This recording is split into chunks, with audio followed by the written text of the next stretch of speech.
안녕하십니까. 혼란한 정치 시사 이슈를 술술 풀어보는 송국근의 혼술 9월 17일 추석 당일날 인사드립니다. 자, 추석 차례상 민심에 요즘은 정치 이야기가 잘 오르지 않죠. 그렇지만 또 전혀 없을 수는 없을 겁니다.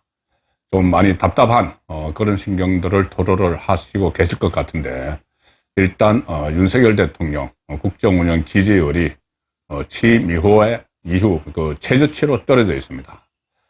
반등할 기미가 좀 보이지 않는다, 이렇게 생각하시는 분들도 많겠지만, 자, 10월에 저는 반등을 하리라고 봅니다. 그 이유가 있습니다. 10월에 일종의 정변, 정치적 변혁이 일어날 수밖에 없습니다. 처음에 이 법원발로 판사들의 이 반란이 있습니다. 반란이라는 게 법대로 이제 판결을 내린다는 이야기죠. 이재명 그리고 조국에 대한 법원의 판결이 있고, 또 문재인에 대한 검찰 수사, 뇌물 혐의 수사가 본격적으로 10월에 다 진행이 됩니다. 모든 것이 지금 10월에 쏠려 있는 그런 상황이고, 10월 이 어떤 이 사법 절차, 또 검찰의 수사, 이런 거를 거쳐서 상황이 좀 정리가 되면은 가을 이후에는 윤석열 정부도 좀 안정적인 국면에 들어서지 않겠나, 그렇게 전망이 됩니다. 그래서 지금 10월에 일어날 일들, 도대체 무슨 일이 벌어질지 지금 일종의 로드맵들이 다 나와 있습니다. 그 내용을 한번 정리를 해드리고, 10월 전국의 내관이 될 사안들이 몇 가지가 있습니다. 그 중에서 아마 특활비, 문재인 정부의 특활비 유용 사건, 스캔들이 아마 크게 불거질 가능성이 있습니다. 김정숙 씨가 주로 사용한 특활비, 이것이 더 확대될 수가 있죠.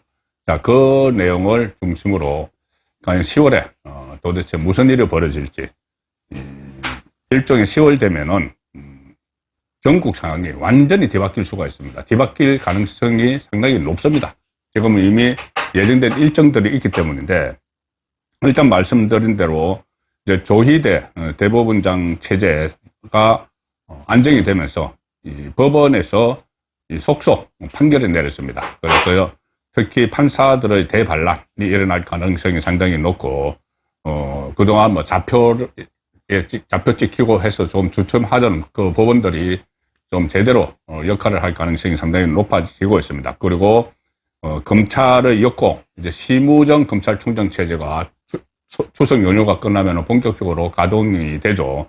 그런데 그동안 이재명 방탄을 위해서 검사들을 탄핵을 하고 또 검찰청을 해체한다, 뭐 이런 그 위협까지 다 있었는데, 심우정 체제에서 오히려 역공을 취해서 대대적인 수사가 이루어질 가능성이 높습니다. 자, 이 과정을 거치면은 정치 변혁기에 돌입을 할 텐데, 이 상황에서 여의도 대통령이라고 불리는 이재명이 실각을 할 수도 있는 그 상황도 예상이 되고 있습니다. 자, 하나씩 좀 따져보면은 일단 그 이재명 1심 판결 2개가, 1심 선고 2개가 10월 달에 나오죠. 공직선거법과 위정교사인데, 제가 지금 추석 연휴를 맞아서 좀 전과 뒷이야기들을 좀 소개를 드리고 있는데, 제가 말씀드린 것 중에 하나, 배석 판사들의 대반란이 예상이 된다는 말씀을 드렸죠. 법원 분위기가, 합의부 재판부 분위기가 과거와 달라서 배석 판사들, 주심 판사들, 배석 판사들이 일정 기간 법조 경력이 있는 사람입니다. 김앤장 로펌 출신도 있고, 또 뭐 로스쿨 출신들, 그리고 또 여성 판사, 이렇게 다양한 이 캐릭터를 가진 배석 판사들이, 그러니까 위정교사의 배석 판사 2, 그리고 선거법의 배석 판사 2, 물론 부장판사들도 중요한 역할을 하지만은 김동현 33부 부장판사나 34부 한성균 부장판사가 좀 이재명에게 우호적인 그런 재판을 진행해 왔다고 하더라도 배석 판사들이 간단치 않다. 그래서 징역형까지는 안 가더라도 그러니까 징역형, 그러니까 위정교사 같은 거는 징역형을 하더라도 법정 구속을 하거나 그렇게까지는 가기가 어렵겠죠. 아무래도 제1야당 대표가 하니까는. 그리고 집행유예가 나올 수가 있는데, 그렇게 해서, 산승까지 가면은 피선거권이 박탈이 되죠. 그리고 위정교사는 그렇고, 선거법 같은 경우는 벌금 100만 원 이상이면 모든 게 날아가는 상황이어서, 1심에서 일단 그렇게만 나와도 이재명 손절론이 확 번지게 됩니다. 그래서 야당발 이재명 손절론이 예상되는 것이 이 1심 판결입니다. 판결 2개. 그리고 조국 같은 경우는 또 대법원에서 확정 판결이 이것도 한 10월 중에 나올 가능성이 있습니다. 조국은 지금 추석을 맞아서 광주 호남 지역에 가서 이 보궐선거 대비를 한다고 하고, 오늘 또 인터뷰에서 본인은 아직 이재명에게는 좀 모자라기 때문에 대권 도전은 차츰 생각해 보겠다, 이런 식으로 마치 아무 일도 없다는 듯이 이렇게 행동을 하고 있지만, 확정 판결만 되면은 바로 구속돼서 2년형을 살아야 됩니다. 그리고 2년 살고 나서 그때부터 5년 피선거권이 박탈돼서 대통령 선거에 못 나오죠. 지금 조국의 현재 상황은 그전에는 대법원에서 뭐 파기환송을 시도를 한다거나 또는 저는 합의체로 해부를 해서 시간을 끈다, 이렇게 간간히 흘러나왔지만 지금 그런 것은 전혀 움직임이 없습니다. 그냥 시간만 기다리는 그런 상황이고, 이게 이제 더 이상 끌 수는 없으니까는 10월 되면은 대법원에서 선고 기일이 그 전에 이제 잡히겠죠. 잡혀서 확정 판결이 되면은 조국은 감옥에 가서 2년을 살아야 된다. 그리고 또 조국 당의 위험 요소가 또 하나 있죠. 바로 울산시장 선거 2심에 대해서 구형이 며칠 전에 나왔죠. 그때 조국 당의 원내대표로 있는 황운하에 대해서 징역 5년을 구형을 했고, 법정 구속 필요성도 강조를 했습니다.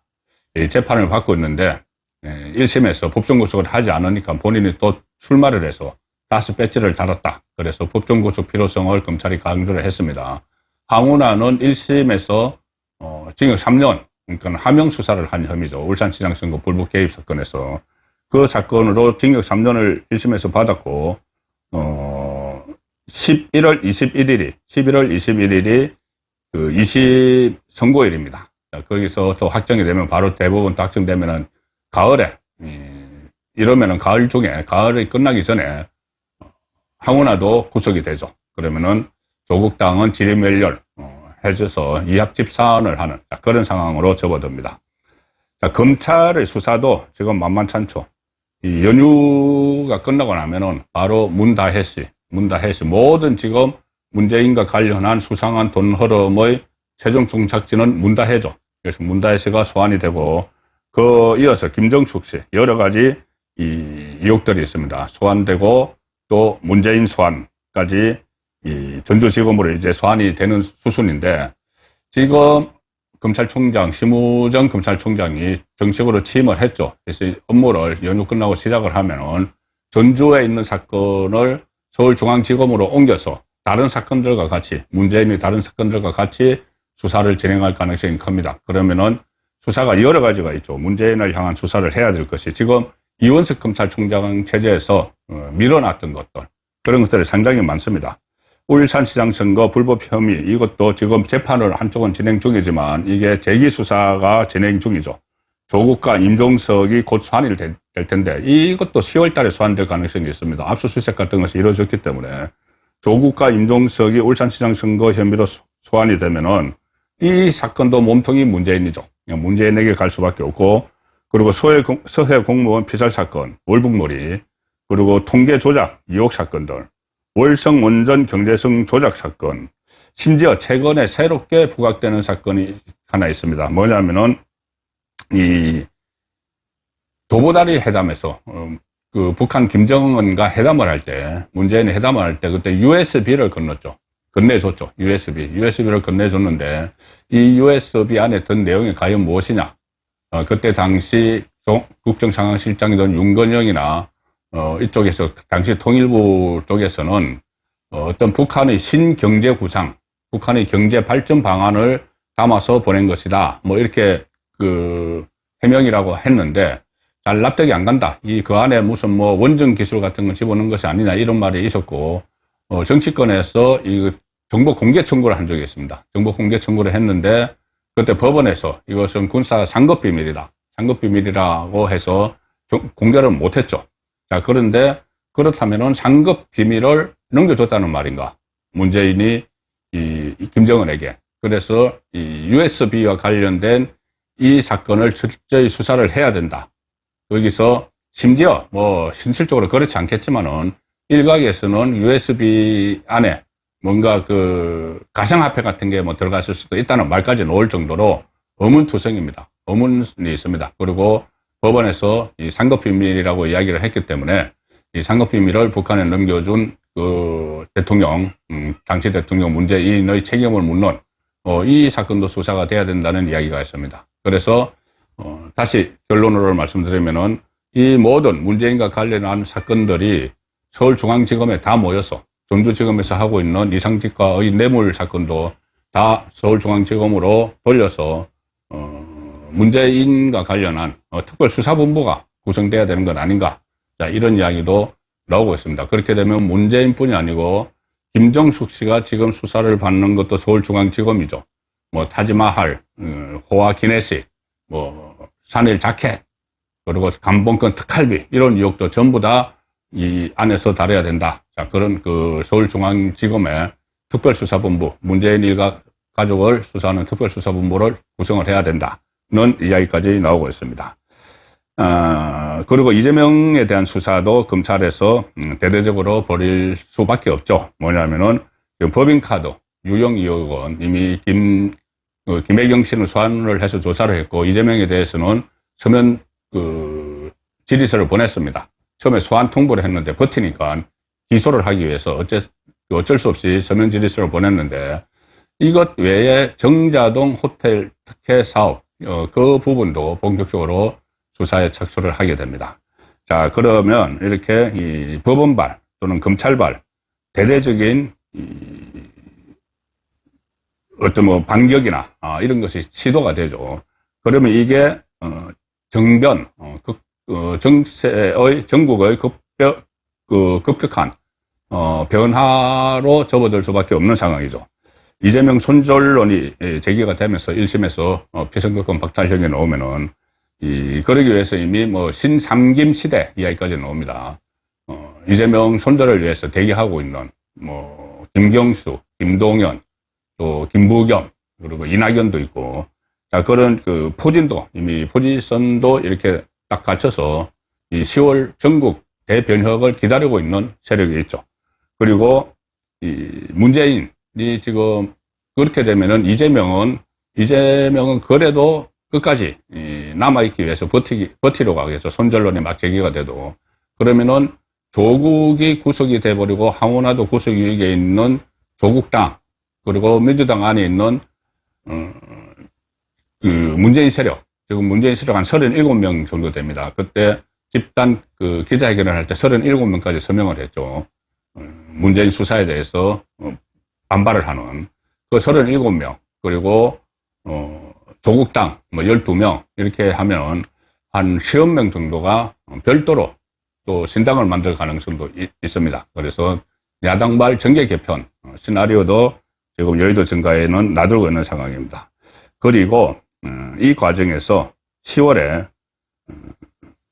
엄청난 게이트가 터질 가능성이 상당히 높습니다. 바로 감봉권 특활비 의혹이죠. 특활비.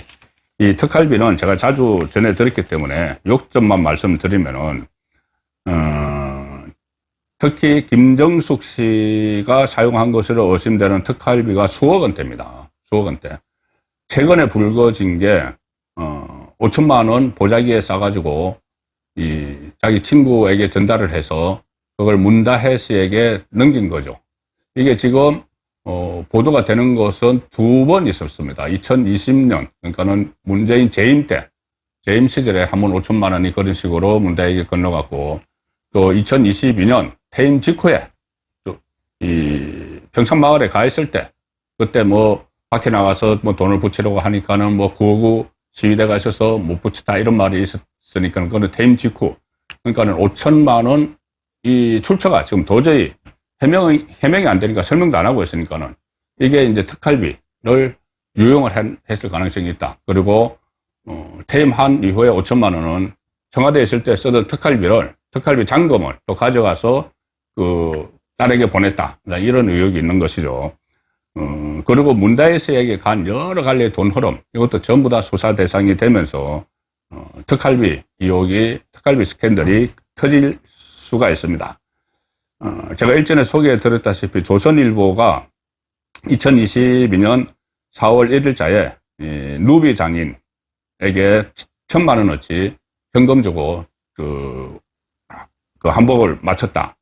그리고 수제화 15켤레 500만원어치 또 현금으로 그때 유송아 제2부속 비서관으로 추정되는 사람이 현금으로 돈뭉치로 막 계산을 했다. 자, 그거 특활비 아니면 나올 수가 없는 돈이죠.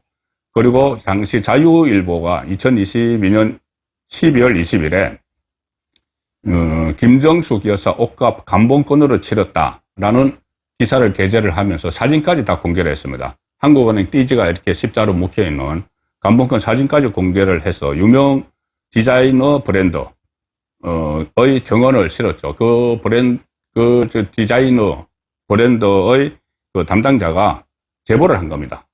이 김정숙이 와서 옷을 한 번에 4천만 원어치, 3천만 원 내지 4천만 원어치를 구매를 했는데 30벌 내지 40벌, 한 100만 원씩 이제 치면은 3천만 원 내지 4천만 원이 되죠. 그걸 코디네이터라는 사람이 감봉권으로 지불을 했다. 그래서 그 감봉권 사진을 제보를 했습니다. 감봉권은 한국은행 띠지가 붙은 일반인은 볼 수가 없는 돈이죠. 근데 청와대에 특수활동비로 이제 가는 그런 돈인데 그 돈을 가지고 옷 사고 구두 사는데 펑펑 썼다는 의혹입니다. 자, 그래서 이런 것들을 다 합치면은 이 특활비 유용한 것이 억대가 넘는다. 이렇게 지금 추정이 되고 있고, 그 외에 제가 그제 설명해드린 제주도 별장, 이것은 일단은 제가 설명드린 대로 오래전부터 차명으로 문재인이 가지고 있다가 이것을 송기인 신부에게 마치 매매하는 형식으로 꾸며서 문다혜에게 불법 정려한 의혹이 가장 짙습니다. 그런데 또 다른 본인들은 3억 8천만 원 주고 샀다고 하니까 또 이것이 또 다른 그러면 3억 8천만 원은 어디서 났느냐, 이 논란이 한꺼번에 지금 불거질 가능성도 있어서 어쨌든 10월 되면은 지금은 상당히 답답한 상황이지만은 그 확정적 범죄자인 이재명, 문재인, 조국이 여전히 활개를 치고 그 반작용으로 윤석열 대통령의 지지율이 떨어져서 국정운영 동력을 잃어가고는 이런 상황이지만 이제 9월 추석 연휴가 끝나고 10월 되면은 상황이 완전히 바뀔 수 있다. 그 말씀을 오늘 정리를 해서 드렸습니다. 추석 남은 휴일 즐겁고 알차게 보내시기 바랍니다. 고맙습니다.